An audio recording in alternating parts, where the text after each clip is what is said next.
All right. And did you get a chance to watch the Oscars? I didn't watch the Oscars. I usually never watch the Oscars. Same. I usually just watch the acceptance speeches of the best director, best actor, best actress on YouTube or something afterwards. But and I look it up on Google. But I'm glad Brendan Fraser won for The Whale. Okay. That might be a movie I actually go see. I heard it was a really good movie. Oh wow. And as soon as the people from Everything Everywhere All at Once won Best Director, and I think they won Best Original Screenplay, and as soon as Jamie Lee Curtis won for Best Supporting Actress for that same movie, I knew that Sandra Oh, I think her name was gonna win Best Actress.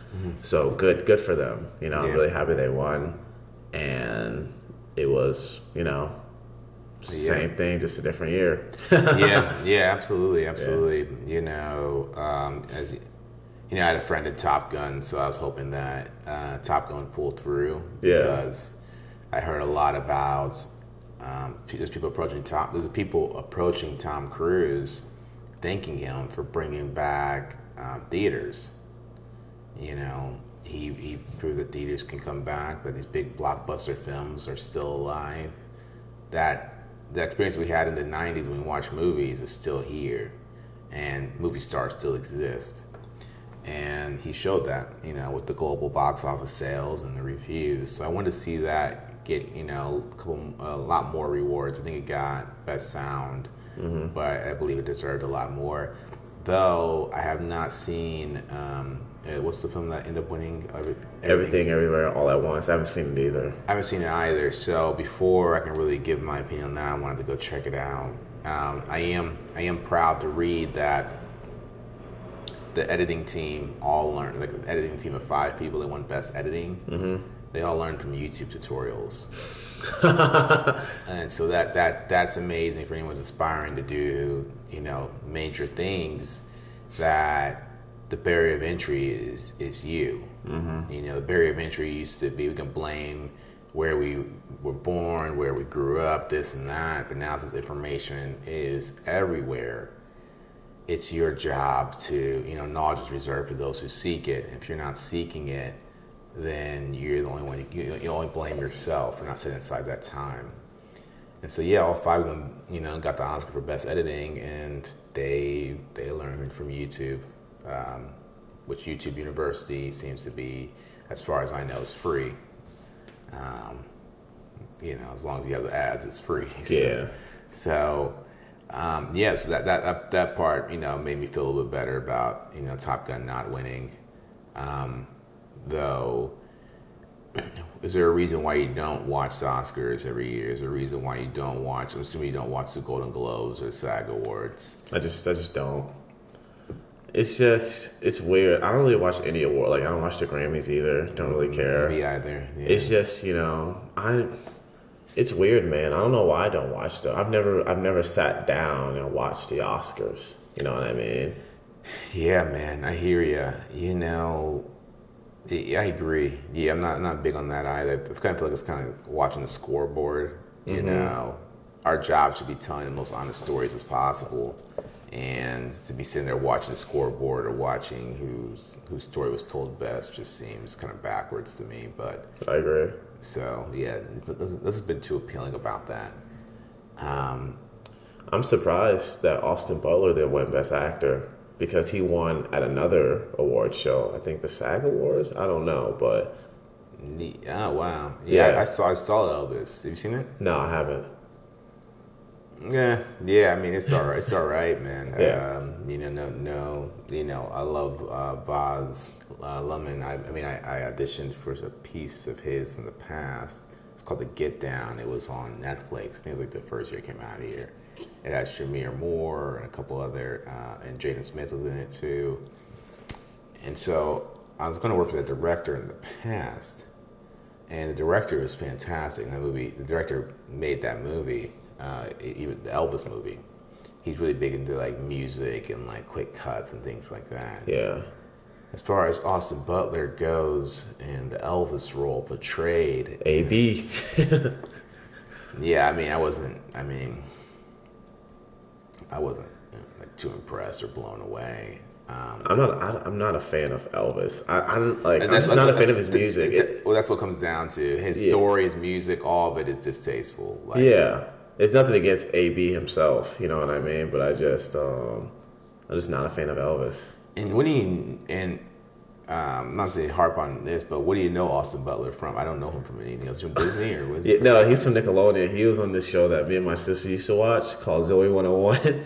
Oh, really? And he was like the dude with the blonde hair. So he's come a long way, man. I'll give him credit. Oh, wow. Okay. It's really hard to go from, like, I mean, it's really hard to transition from kid shows to adult, more adult themes successfully. Yeah. I mean, yeah, we've seen it with Zendaya. We're seeing it with Austin Butler right now. We're seeing it with Zac Efron had a little run for a little bit. Yeah. But it's very rare to. So I do got respect for him for being able to branch out of that Nickelodeon role that he was in. Yeah. Yeah, let's flip this onto the positive side of things, and that's the persistence side of things. Yeah. You know, I feel like it's a good button to have in your career. It's a good moment in your career to get that Oscar. It kind of just ties everything in a nice bow for you, and you can move on to whatever other venture you want to. But the biggest part about that is the persistence aspect, right? Leonardo didn't get his for, I guess, like 20 years, right? Will didn't get his for almost 30 years, and they deserved it a lot sooner. You know, they deserved it for a few roles prior to that. But hey,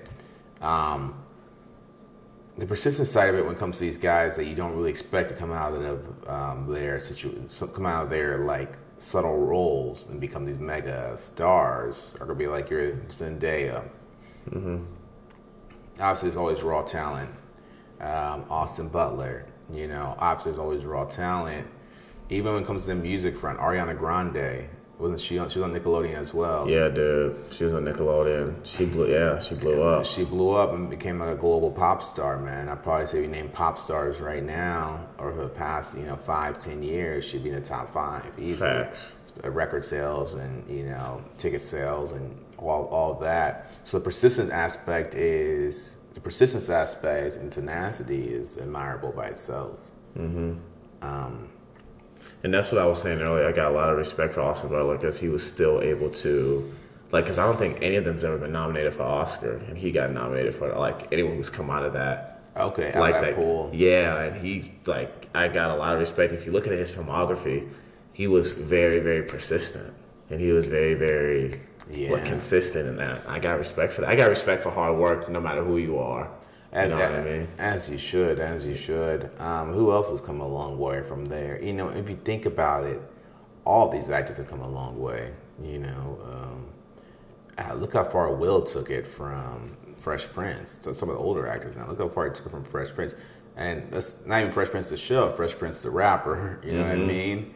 And he took it to Independence Day, Men in Black, I Am Legend, now I Am Legend 2. It's like that persistence element was probably the most important element in this industry, that any person would need to succeed. Would you agree? I agree. And I think it's harder to stay consistent once you get there. It's hard to stay relevant than actually get there. That's what a lot of people say. That's why really? A lot of actors say that.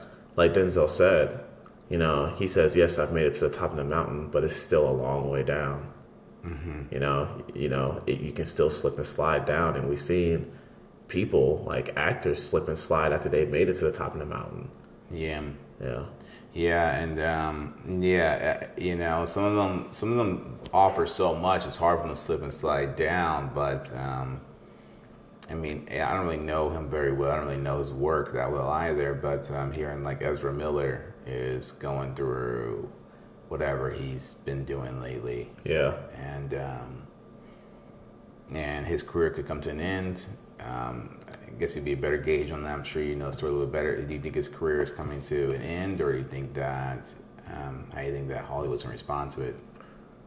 Hollywood is depending on the severity of your crimes, can be a very forgiving place. Okay. And I think that